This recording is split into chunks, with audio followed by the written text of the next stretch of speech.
So I totally don't make enough money in my secondary position to support my extremely large Starbucks habit. So make sure that you subscribe to my channel because I'm like 20 people away from being able to make money off YouTube. And I really need that like 1 cent per view so I can buy some Starbucks to keep me awake all the time because that's all I do is work or take care of my kids or work or take care of my kids. Okay, to the video.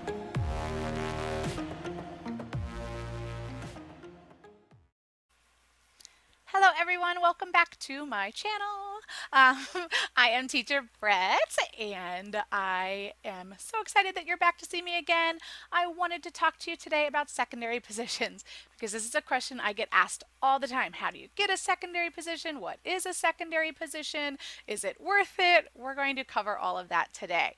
My caveat before starting this video is that there are a million different companies out there, which means there are probably a million different ways to get secondary positions, and each company does things a little bit differently. I have worked at 5 different companies now over the last couple of years. I've had secondary positions at a few of them. Some I liked, some were not worth it. So just keep that in mind, that what I say in this video is just my experiences. It doesn't necessarily mean it will be the same at your companies. It doesn't necessarily mean that that's the same way that you can get a secondary position. It's going to be different everywhere. But I think that there are some general things that you can do to help yourself get recognized for one of those secondary positions. So let's get going.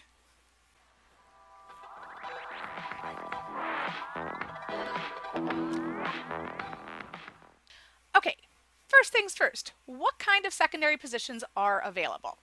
Again, your company may offer different secondary positions, and not every company offers secondary positions at all. So I've worked for a few companies that they don't have secondary positions available for those of us that are here in America or Canada or online, teachers. They do all of their secondary position type stuff in-house. So your company might not even offer secondary positions. A lot of the companies will offer secondary positions to their online ESL teachers, and some of those things would be a mentor or trainer type positions. So maybe you are training new hires or mentoring teachers throughout the process. Some companies hire interviewers, so you would actually be interviewing applicants in the process. Some other secondary positions that I've heard of are social media type things. So you are in charge of helping run their social media, maybe Facebook pages, YouTube, things like that. Also, a lot of companies will offer secondary work for you to proofread. So maybe you go through the lessons, you proofread the lessons, make sure that everything is okay with the English and the grammar in the lessons. So that's another one that I've heard of frequently. I'm sure there are other secondary positions out there, but those are the big ones that I have heard from different companies. The only secondary positions I've ever had are mentoring training type positions where I'm training new teachers, either applicants who are going through that hiring process, working with them, or teachers who are already hired, working with them after they've been hired. So that's kind of the positions that I've held, but there are a lot other positions available out there as well.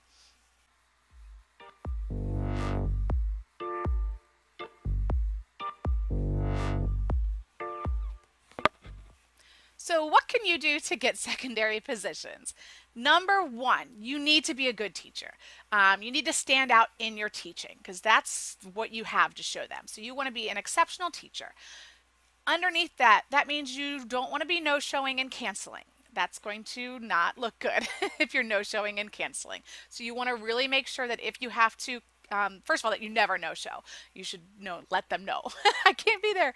And if you have to cancel, make sure it's really an emergency. You want to limit those because that's not going to look good for you if you're trying to get a secondary position.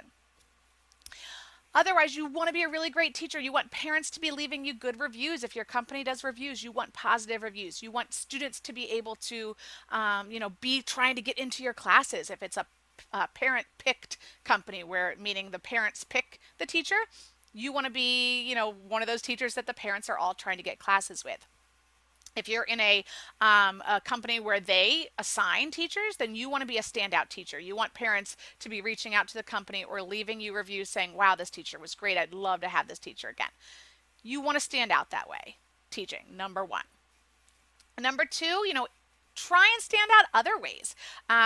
It's usually not a requirement that you are on social media or YouTube or Facebook or anything like that. But you want to be helpful. You want to stand out. You want them to know your name. So whatever you can do to get that, whatever you're really great at. I always tell people, if you want a proofreading position, then you want to make sure that if every time you come across an error in a lesson, that you're emailing them, letting them know, hey, there was an error in lesson 4, slide number 13. It should say is, not are. Those sorts of things. Stand out in whatever way you want. Another big tip is you want to it's a very fine line between letting them know you're interested in secondary positions and becoming a pest. So be really careful about that. I have a lot of people who haven't even gotten hired by a company yet, and they're already bugging the company. Hey, I want to be a mentor. Hey, I want to be, a social media manager. Slow your roll. You want to make sure you stand out as a teacher first. So if you haven't even gotten hired by the company, or you were hired last week, the odds are not in your favor that you're going to get a secondary position right away. Find ways to stand out. If you want to make it known, hey, I'd love to do this one day. Sure, that's great. If you're constantly bugging them, I want to be a mentor, I want to be a mentor, I want to be a, social media manager, you're going to stand out in the wrong way. So just be careful. It's a fine line. Make it, let them know I'd love to do this one day, and then showcase your skills. Show them that you're a great teacher. Next time, they're looking to hire, they're going to remember your name. But if you are constantly bugging them, it doesn't look well for you. So just be careful about that. I would also really caution you to be careful about what you're saying on social media. So most of these companies are on social media, some more than others. Some are really involved, some are not. Even if you're with a company who doesn't have a large presence on social media, maybe there's a lot of teachers, but there's not necessarily a company. One thing that I have learned is that other teachers will have no problem with screenshotting things that are said and sending them to the company. So you really do want to be careful about what you say. Again, I think there's a fine line between, talking about things that you are frustrated with or trying to come up with solutions and just being bad-mouthing the company. So you have to be really careful about that. I don't think anybody should feel like they can't say what they want to say, but I think the way you word it is really important. Remember, if you're trying to find a solution to a problem, that's one thing. If you just want to complain about how much you hate the company and how awful the company is and blah, blah, blah, that's not going to go over well. And it's not going to get you a secondary position. And you can be certain that somebody somewhere along the way is going to send them a picture of that screenshot, even if they're not on it. And even if they don't really care about that, they're going to remember your name in a bad way. So even if they're not, one of the companies that is really on top of that, and if you say something bad, you're going to get fired, they may be perfectly okay with people, conversing online and that sort of stuff, but they're going to remember your name in a bad way. And when it comes time to picking people for secondary positions, are they going to pick you or somebody else? I don't know. If it was me, I wouldn't be picking, somebody who I've seen a lot of, things that were really negative and bad-mouthing the company versus somebody who is, posting in a way that's, hey, how can we fix this problem? This is what I'm seeing going on. I'd like to find a solution. Let's help, everybody solve this. So just be careful about the way that you present yourself online or to the company or to the parents or in your parent feedback. All of those things can get back to the company. Even if you think you're in a small, private group, it's online. So whatever you say sticks around. So just be careful with that. Your chances of getting a secondary position are going to be the best at a smaller, newer company. So if you are at a company that's really large, they have tons of teachers, they've been around for a long time, you have less of a chance getting a secondary position just because the odds are not in your favor. There's lots of teachers. They're going to go with teachers that have been there longer, probably before you. So if that is really your goal, I want a secondary position. You want to look for newer companies or smaller companies or companies that have, might have a slightly different secondary position policy. Maybe they are looking for different things, so they'll pick somebody who's newer. So just be aware of that. That also may be something to take into consideration, to look for a smaller, newer company. Find out how your company hires set for secondary positions. So there are a variety of different things that I've heard. Some will have an application process where they'll let it be known to everybody, hey, we're hiring, let us know if you're interested. Some are just going to reach out and invite people based on what they see, teaching wise, parent review wise, that sort of thing. So find out how your company does that. I've even I think I've talked about it before, but other company will hold contests or something like that. Whoever does the best job at managing the social media gets that position for a while. So find out how the company that you're interested in does it, and then try and work from there, meet those qualifications.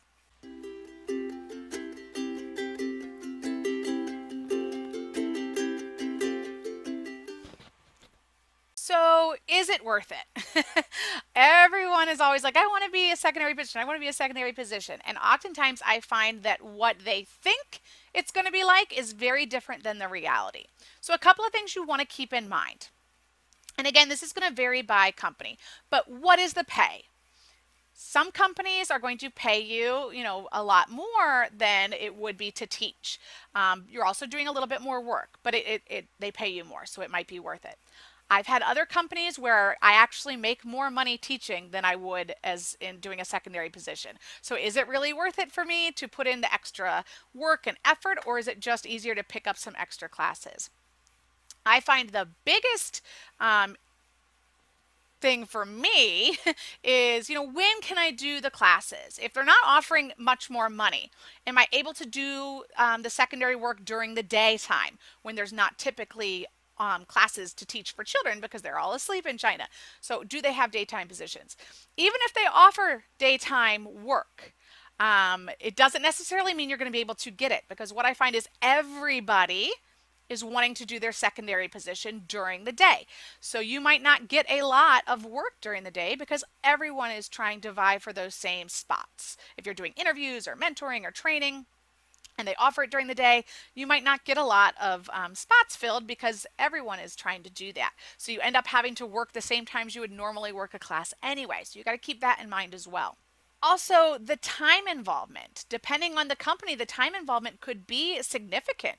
So you might only have a half hour or an hour long slot that you're working, but it requires, another 20, 30 minutes of work after the fact to write up reports or to do feedback.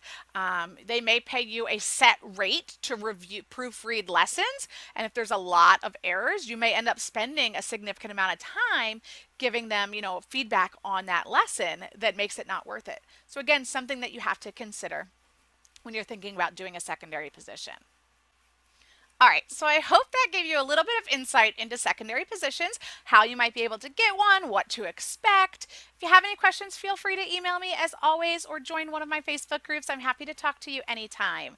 If you liked today's video, I hope that you will subscribe and like down below. I am like 20 people away from 1,000 subscribers, which is what you need in order to actually make any money on YouTube. So definitely subscribe. 20 more. Come on. Okay. Have a great day, guys. I hope you are all getting lots of bookings. Enjoy your day. Happy teaching. See you all soon. Bye.